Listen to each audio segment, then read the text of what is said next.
Global IT के YouTube channel में आप सभी का एक बार फिर से स्वागत है। आज जो है हम वर्कशॉप कैलकुलेशन का, जैसा कि आप लोग जानते हैं, फर्स्ट ईयर के सभी ट्रेड के लिए, सभी ट्रेड का मतलब है जो इंजीनियरिंग ट्रेड है, मैंने पहले भी बताया था। आपके जो electrician, fitter, electronic, mechanic, motor vehicle, जो भी ट्रेड है आपकी 2 वर्षीय हैं और इंजीनियरिंग ट्रेड के अंतर्गत आती हैं, उनमें फर्स्ट ईयर में वर्कशॉप कैलकुलेशन का पेपर सबके लिए कॉमन होता है, सबका एक ही पेपर होता है। ठीक है, तो ये आप सभी के लिए है। हम यहाँ पे पार्ट 2 आज सॉल्व करने वाले हैं। इसके पहले का भी वीडियो अगर आपको देखना हो तो आप चले जाइए प्लेलिस्ट में, यूट्यूब अपना ओपन कर लीजिए। यूट्यूब में प्लेलिस्ट में जाएंगे तो आपको 2-3 ऊपर ऑप्शन दिखाई देगा, होम, वीडियोज और एक सेक्शन होता है प्लेलिस्ट का। प्लेलिस्ट में जाइए और वहाँ पर लिखा होगा ITI first year workshop calculation, ITI first year workshop calculation. वहाँ पे जाएंगे, आपको पूरा वीडियो पहले का भी प्लस आज का भी मिल जाएगा। और इसका PDF डाउनलोड करने के लिए आपको विजिट करना होगा www.globaliti.org। इस वेबसाइट पे जाएंगे, आपके फ़ोन में जब वेबसाइट ओपन होगी तो यहाँ राइट साइड कॉर्नर में 3 लाइनें बनी होंगी।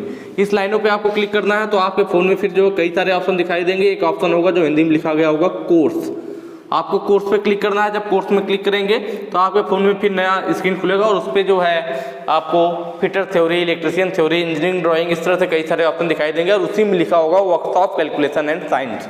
हिंदी में ही लिखा गया होगा वर्कशॉप कैलकुलेशन एंड साइंस। ठीक है, तो इस वाले ऑप्शन पे आपको क्लिक करना है। फिर अंदर आपको जो है फर्स्ट ईयर का, सेकेंड ईयर का, ठीक है, fitter second year, fitter first year का वहाँ पे मिलेगा आपको, इलेक्ट्रीशियन का सेकेंड ईयर का और फिटर सेकेंड ईयर का, प्लस फर्स्ट ईयर लिखा होगा। तो आपको फर्स्ट ईयर पे क्लिक करना है क्योंकि फर्स्ट ईयर का कॉमन है, तो इसीलिए वहाँ पे कोई भी ट्रेड नहीं दर्शाया गया है। तो आप फर्स्ट ईयर वाले पे क्लिक कर देना और वहाँ से बिल्कुल आसानी से आप PDF को डाउनलोड कर पाएंगे। चलिए अपने क्वेश्चन को हम लोग स्टार्ट करते हैं। ठीक है, ये हमारा है क्वेश्चन है, ऊपर करेंगे स्लाइड को।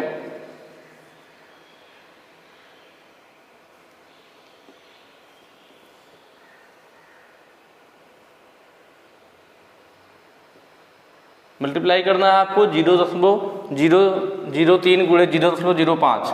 ठीक है, इसमें मल्टीप्लाई करना है आपको और आपको 4 ऑप्शन दिखाई दे रहे होंगे, इसमें से कौन सा सही। ये बिल्कुल आसान क्वेश्चन है, बहुत ही आसान है। आप यहाँ पे लिख लीजिए 0.003 कितने का मल्टीप्लाई करना है, 0.5 का।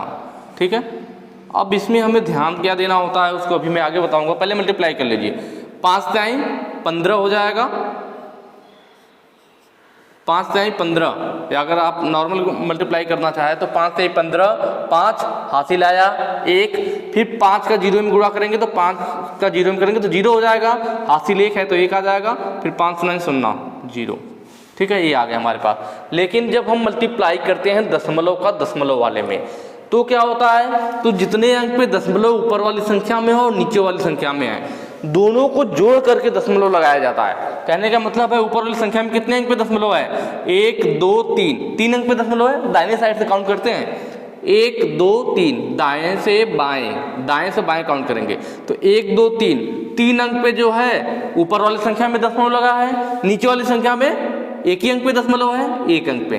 तो जो ऊपर वाली संख्या में दशमलव जितने अंकों पे लगा है प्लस नीचे वाली संख्या में जितने अंक पे दशमलव लगा है, दोनों को जोड़ लिया जाता है। तो ऊपर वाली संख्या में 3 अंक पे दशमलव था और नीचे वाली में 1 अंक पे दशमलव था, तो 3 1 4, मतलब जो हमारा आंसर आएगा हम उसमें 4 अंक पे दशमलव लगाएंगे। तो यहाँ से देखिए 1 अंक, 2 अंक, 3 अंक, 4 अंक बाद लगाना है तो उसके लिए हमें 1 0 और खुद से बढ़ाना पड़ेगा। अब देखिए 1 2 3 4 अंक हो गए, अब दशमलव लगा देंगे और 0, ये आपका आंसर होगा। आई बात समझ में ना। ऊपर वाला पहले तो नॉर्मल गुणा कर लीजिए, 5 से 15 आपने नॉर्मल गुणा कर लिया, आपका जो भी आंसर आ गया। ठीक है, अब दशमलव कितने अंकों पे लगाएं, तो इसके लिए हमें जो ऊपर वाली संख्या में कितने अंक पे दशमलव लगा हुआ है प्लस नीचे वाली संख्या में कितने अंक पे दशमलव है, दोनों को जोड़ दो। तो ऊपर 3 अंक पे था, नीचे 1 अंक पे था, 3 1 4, तो हम टोटल 4 अंक पे दशमलव लगा देंगे। जो आंसर आएगा वो आपका सही हो जाएगा। तो ऑप्शन देख रहे होंगे, ऑप्शन बी आपका सही है। नेक्स्ट क्वेश्चन पे चलेंगे। आगे आपको एक क्वेश्चन दे रखा है, कह रहा है कि इसको सरल कीजिए, सिंप्लीफिकेशन करना है आपको। ठीक है, क्या दे रखा है, 17.49 गुणे 5.2 बटे 6.5, ये चीज़ है। ठीक है, तो एक चीज़ मैं आपको बता दूं, दशमलव के लिए आप जानते हैं जो जितने अंक पे दशमलव होता है 1 के साथ उतने 0 लगाइए, ऊपर नीचे गुणा कर लीजिए, एक तो तरीका हुआ है। या दूसरा, यहाँ देखिए इस वाली संख्या में एक अंक पे दशमलव है, इस वाली संख्या में भी एक अंक पे दशमलव है, तो हम दोनों को नॉर्मली हटा सकते हैं। 17.49 उसको ऐसे ही लिख लेते हैं, इसको क्या लिख देंगे 52 और नीचे वाले को 65, क्योंकि इसमें भी एक अंक पे दशमलव था, इसमें भी एक ही अंक पे दशमलव था, तो दोनों दशमलव आपस में हट जाएंगे। नॉर्मल हो गया आपका, ठीक है। अब इसे काट करके छोटा कर लेते हैं। देखिए अगर 13 से भाग दें तो 13 पचे 65 और 13 चौक को 52। पहाड़ा आपको जरूर याद होना चाहिए, ठीक है। या तो आप छोटे से भी काट सकते थे कि 5 एकम 5, 5 3 15, फिर वैसे ही 5 एकम 5 नहीं करता, 5 से नहीं जाएगा, ठीक है। आपको 13 से काटना पड़ेगा। 13 चौक को 52, 13 पचे 65, ठीक है। उसके बाद ऊपर क्या कर लेते हैं, मल्टीप्लाई कर लेते हैं। जो ये संख्या होती है 4 का 17.49 में, इसका मल्टीप्लाई इसमें कीजिए। 4 9 36, हासिल आया 3, 4 चौक को 16 और 3 19, हासिल आया 1, फिर 4 से 28 और 1 29, हासिल आया कितना 2, फिर 4 एकम 4 2 6। कितने अंक पे दशमलव था, 2 अंक पे दशमलव था। इसमें तो कोई दशमलव है नहीं, सिर्फ एक ही अंक में। इसमें दशमलव कितने अंकों पे, 1 2, 2 अंकों पे दशमलव, तो यहाँ भी हम 1 2 अंकों पे दशमलव लगा देंगे, बटे 5। 5 से भाग दे लेते हैं। 5 एकम एक बार जाएगा, 5 एकम 5, कितना बचा 1 बच गया, 19 हो जाएगा। 5 3 15, 4 बच गया, 49 हो जाएगा, ठीक है। 4 बच गया ना, तो 9 उतारने के लिए क्या करना पड़ेगा, हमें दशमलव लगाना पड़ेगा, तो 49 हो जाएगा। और 5 9 45, 4 हासिल बच गया, 46 हो जाएगा। 5 9 45, फिर 1 हासिल बच जाएगा, ठीक है, तो 10 हो जाएगा। 5 2 10, ये आएगा आपका। तो ऑप्शन देख लीजिए, ऑप्शन आपका डी है 13.99। नेक्स्ट क्वेश्चन पे चलेंगे। बहुत ही ध्यान से आपको स्टेप वाइज करते जाना है। आपका अगर बेसिक सही है तो बिल्कुल आसानी से सारे क्वेश्चन कर पाएंगे। यदि किसी 225 मीटर लंबे तांबे के तार को 900 बराबर भागों में काटा जाए तो प्रत्येक भाग की लंबाई कितनी होगी। कह रहा है 225 मीटर लंबा तांबा का तार है, उसे बांटना कितना है, 900 बराबर भागों में बांटना है। तो क्या करेंगे आप, चलिए सिंपल तरीके से समझते हैं कि मान लीजिए आपके पास 100 रुपये है। कितने रुपए हैं, 100 रुपये है। आपके पास 100 रुपये हैं और आपको 20 लोगों में बराबर बराबर बांटना हो तो कितना रुपया एक लोगों को देंगे। 100 रुपये को 20 लोगों में बराबर बराबर बांटना है, तो एक लोगों को भाई कितना आएगा, 5 रुपये मिलेगा। अगर एक आदमी को 5 रुपये दोगे तो 20 लोगों को दोगे तो सबको बराबर मिल जाएगा, 20 25 100। कैसे पता चला आपको कि एक लोगों को 5 रुपये देना है। तो आपने क्या किया, जो रुपया था उसको लिख लिया प्लस जितने लोगों में बांटना था। कितने लोगों में बांटना है, 20 लोगों में, तो हमने जितने लोगों में बांटना है उससे भाग दे दिया, तो 20 बचे 100। तो हमें पता चल गया कि एक लोगों को 5 रुपये देने हैं। तो उसी तरह से यह भी है, कितना रुपया था, 100 रुपये। वैसे यहाँ कितना मीटर लंबा तार है, 225 मीटर लंबा तार है, 225 मीटर लंबा तार है। बटे कितने लोगों में बांटना था, 20 लोगों में। वैसे इसे कितने भागों में बांटना है, 900 भागों में बांटना है, तो 900 से भाग दे देंगे। सेम वही प्रोसेस है। 100 रुपया था, यहाँ पे 225 मीटर तार है, 20 लोगों में बांटना था, वहां पे 900 बराबर भागों में बांटना है, तो 225 बटे 900। अब यहाँ पे भाग दे लीजिए। 5 एकम 5, 4 बचा 40, 5 8 40, 0। ऊपर भी 5 से चला जाएगा, 5 चौक को 20, 2 50 25। और काट करके छोटा करते हैं। 5 3 15, ठीक है, 3 बच गया 30, 5 6 30, ऊपर 5 9 45। और छोटा होगा आपका 9 चौक को 36, कितना आ गया, 1/4 आ गया। ऑप्शन अभी यहाँ पे नहीं दिख रहा है, तो इसका मतलब 1 में 4 से भाग देते हैं, 1/4 आ गया। तो भाई 1 में तो 4 से भाग जाएगी नहीं, हमें क्या करना पड़ेगा, दशमलव लगाना पड़ेगा। तो यहाँ पे क्या होगा, 10 हो जाएगा। जब दशमलव लगाएंगे तो यहाँ 10 हो जाएगा। 4 दूना 8, 2 बच गया शेष। अब दशमलव के बाद है 2, तो 20 हो जाएगा, और 4 5 20, ठीक है। तो इस तरह से हम दशमलव लगा करके इसे सॉल्व करेंगे, तो 0.25 मीटर आ जाएगा। ऑप्शन बी सही हो जाएगा। मतलब जब हमें 225 मीटर लंबे तांबे की तार को 900 लोगों में बराबर बांटना हो तो एक लोगों को 0.25 मीटर तार मिलेगा। नेक्स्ट क्वेश्चन पे चलेंगे।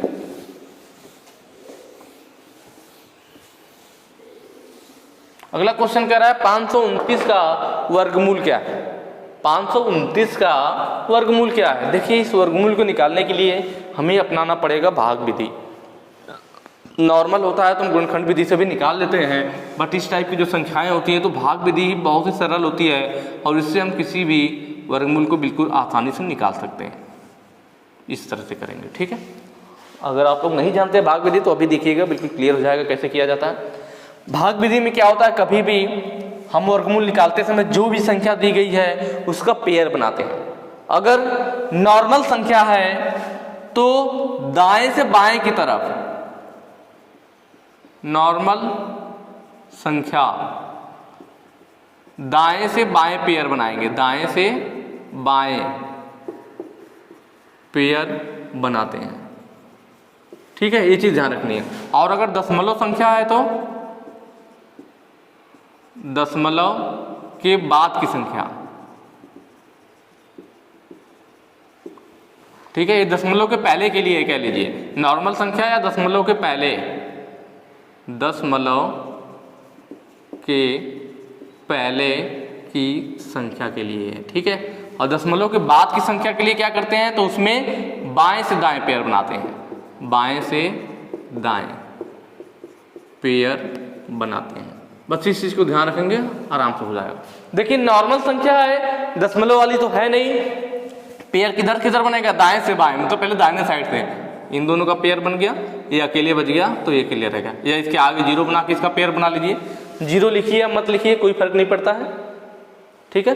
तो इस तरह से हम करते हैं। अब हम इसका पेयर का मतलब होगा कि ये दोनों एक ही साथ नीचे उतरेगा, ठीक है। अब हम भाग विधि अपनाएंगे। तो पहले देखते हैं कि यह 5 है तो कितने से कटेगा, 2 दूना 4, स्क्वायर के टाइप से काटते हैं, ठीक है। जैसे 3 त्रिक के, अगर मैं 3 लूंगा तो 3 बार गुणा करना पड़ेगा, तो 3 त्रिक के 9 ज्यादा हो जाएगा, स्क्वायर में काटते हैं, ठीक है। तो इसलिए 2 से जाएगा, 2 दूना 4, कितनी बार गया, 2 बार गया तो यहां लिख भी लेंगे 2, 2 दूना 4, ठीक है। 5 में से 4 गया, 1 बच गया। और फिर यहाँ पे जो हम भाग किए रहते हैं इन दोनों को आपस में जोड़ करके लिख लिया जाता है, तो 2 2 4, ये हमारा क्या हो गया, 4 हो गया। इन्हें आपस में क्या करेंगे, जोड़ दिया जाता है। ये आ गया हमारा 4। अब यह दोनों क्या पेयर में, तो ये दोनों एक साथ आ जाएंगे, 129, ठीक है। अब देखिए अब कितनी बार भाग जाएगी, तो अगली बार जो भाग ले जाना है, जैसे हम ऐसे ले जाते हैं, एक बार ले जाएं, तो जब इसका एक गुणा करेंगे तो 41 आ जाएगा, जबकि यहाँ 29 है। 2 बार ले जा सकते हैं, अगर 2 बार ले जाके ट्राई करें तो 2 दूना 4 होगा और 2 चौको 8, 84 होगा, जबकि 129 है, मतलब और भी आगे जा सकता है। 3 बार ले जाके ट्राई कर लेते हैं, 3 त्रिक के 9 और 3 चौके 12, सेम आ गया, कट गया। कितनी बार गया है, 3 बार। इसका मतलब जो 529 है वह किसका वर्गमूल है, 23 का। तो इस तरह से आप बिल्कुल आसानी से भाग विधि के द्वारा वर्गमूल को निकाल सकते हैं। नेक्स्ट क्वेश्चन पे चलते हैं।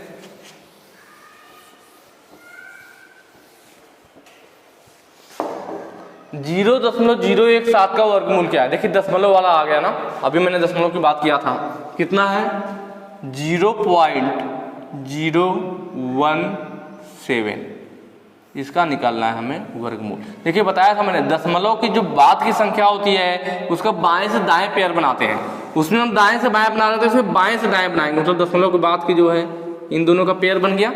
अब ये 7 अकेले बच रहा है, तो 7 को पेयर बनाने के लिए 0 बढ़ा लीजिए, कोई फर्क नहीं पड़ेगा 0 लिखे या ना लिखे, दशमलव के बाद की संख्या जानते हैं, 0 बढ़ाने से कोई फर्क नहीं पड़ता है।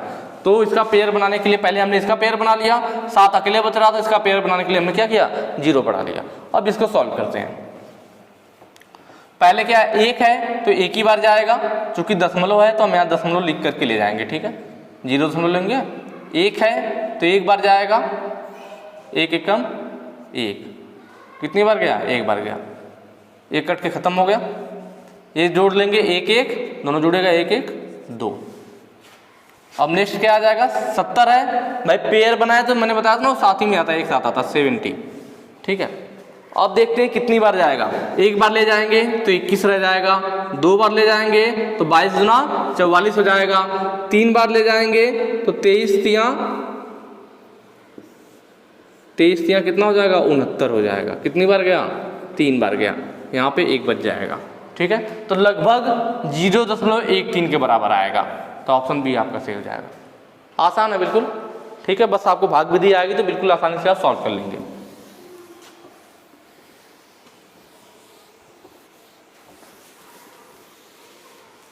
अगला क्वेश्चन क्या है हमारा, अनुपात की परिभाषा क्या है। आपको 4 ऑप्शन दिए हुए हैं। तो एक ही तरह की 2 मात्राओं का आपस में जो संबंध होता है उसी को क्या कहते हैं, अनुपात कहते हैं। एक ही तरह की 2 मात्राएं होनी चाहिए, कहने का मतलब है अगर 1 किलोग्राम में हो तो दूसरा भी किलोग्राम में, मतलब दोनों किलोग्राम में होने चाहिए या दोनों मीटर में होने चाहिए। कहने का मतलब दोनों की जो मात्राएं हैं हमारी वो क्या हो, एक ही तरह की हो, दोनों की यूनिट सेम हो, उनका आपस में जो संबंध होता है वही अनुपात होता है। तो ऑप्शन ए आपको दिख रहा होगा, एक ही तरह की 2 मात्राओं का संबंध।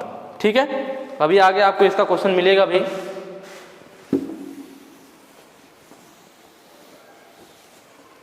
अगला क्वेश्चन है हमारा 4 किलो और 800 ग्राम में क्या अनुपात है। देखिए अनुपात की बात कर रहा है, इन दोनों में अनुपात निकालना है। एक क्या दे रखा है हमें, 4 किलो दे रखा है, और दूसरा क्या दे रखा है हमें, 800 ग्राम दे रखा है। अभी मैंने आपको बताया कि हम 2 मात्राओं में अनुपात जब निकालते हैं तो उनकी क्या होनी, दोनों मात्राएं एक ही होनी चाहिए। अब यहाँ पे देखिए 1 किलोग्राम है 1 ग्राम है, तब इनमें अनुपात नहीं हो सकता, दोनों की मात्राएं दोनों की यूनिट एक ही होनी चाहिए। अभी मैंने आपको बताया था। ठीक है, तो इसका मतलब अगर यह ग्राम है और यह किलोग्राम है तो या तो इसको किलोग्राम में बदलिए या तो इसको ग्राम में बदलिए, मतलब दोनों को हमें सेम करना है। तो चाहे किलोग्राम वाले को ग्राम में बदल लीजिए तब दोनों सेम हो जाएगा, या ग्राम वाले को किलोग्राम में बदल लीजिए तब दोनों सेम हो जाएगा। तो इसको बदलना आसान है, इसी कर लेते हैं। आपको मालूम है 1 kg में 1000 ग्राम होता है, मतलब अगर किलोग्राम की जगह मैं ग्राम लिखना चाहूँ तो मुझे 1000 ग्राम लिखना पड़ेगा। तो ये 4 था, इंटू किलोग्राम की जगह ग्राम लिखना है तो मुझे 1000 ग्राम लिखना पड़ेगा। 1000 ग्राम कितना हो जाएगा, 4000 ग्राम। अब यह ग्राम हो गया। अब इसका हमें 4 किलो या 4000 ग्राम एक ही बात है, और 800 ग्राम में अनुपात निकालना था तो बटे 800, ये भी ग्राम है। ग्राम ग्राम काम खत्म, 2 0 2 0। ठीक है, 8 पचे 40, कितना हो गया 5 बटे नीचे कुछ नहीं है मतलब 1, तो अनुपात क्या हो जाएगा 5:1। ऑप्शन देख लेते हैं, ऑप्शन ए आपका सही होगा। ठीक है,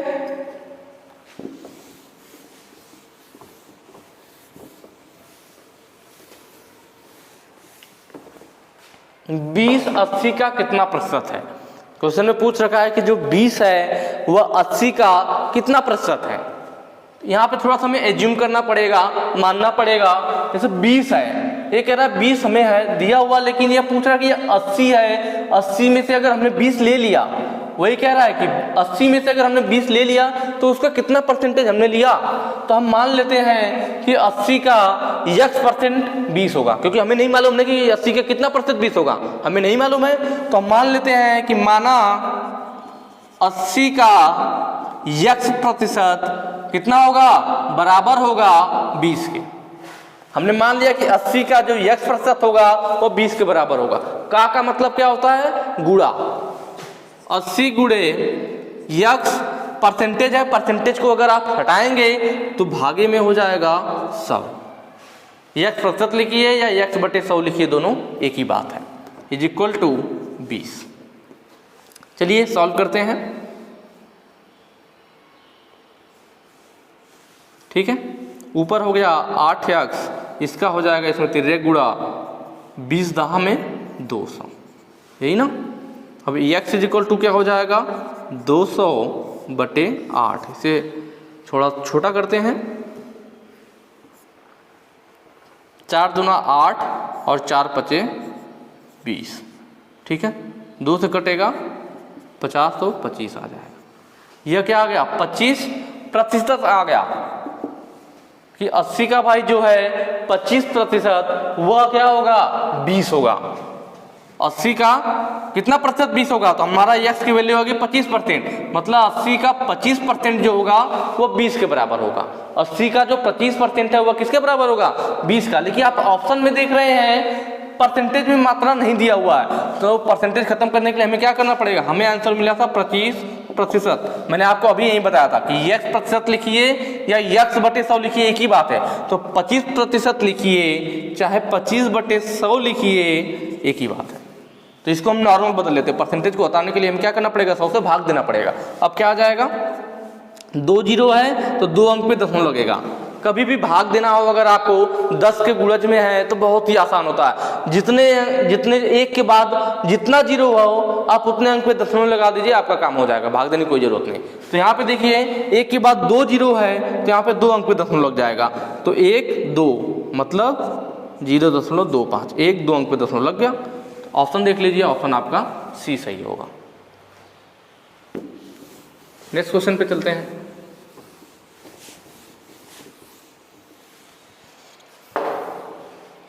चालीस किलो का 8% कितना है, कितना, 40 किलो का 8% हमें निकालना है। ठीक है, 40 किलो का 8% निकालना है। तो आपको मालूम है 40 का मतलब क्या होता है, का मतलब गुणा होता है, 8% ठीक है, 40 गुणे। अब अगर मुझे प्रतिशत हटाना है तो क्या करना पड़ेगा, अभी मैंने बताया था 100 से भाग दे दीजिए।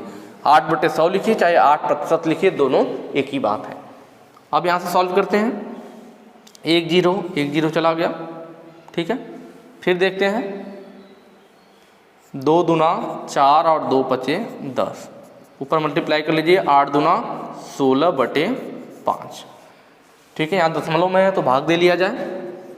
यहाँ जाएगा आपका कितनी बार, 5 तिहाई 15, कितना बचा, 1 बच गया, दशमलव लगाएंगे तो कितना हो जाएगा, 10 हो जाएगा। फिर 5 दूना 10, 3.2 kg। ऑप्शन देखिए, ऑप्शन बी आपका सही होगा। नेक्स्ट क्वेश्चन पे चलेंगे। 52% को भिन्न में बदलिए, बिल्कुल आसान है। अभी मैंने आपको बताया था कि अगर 52% है, परसेंटेज है 52% या 52% है, तो प्रतिशत को हटाने के लिए हमें क्या करना पड़ेगा, 52 में अगर मैं 100 से भाग दे दूँ तो परसेंटेज हट जाएगा।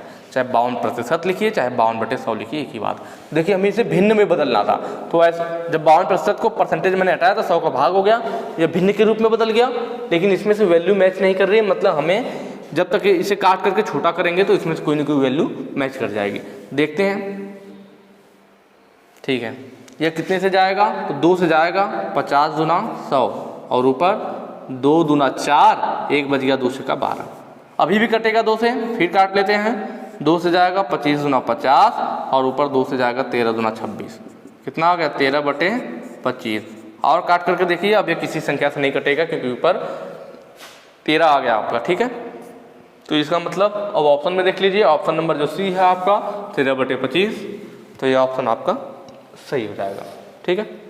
आज के लिए आपका इतना ही। अगर वीडियो पसंद आई है तो ज़्यादा से ज़्यादा शेयर कीजिएगा। बाकी आगे क्वेश्चन हम नेक्स्ट पार्ट में करेंगे। Thank you.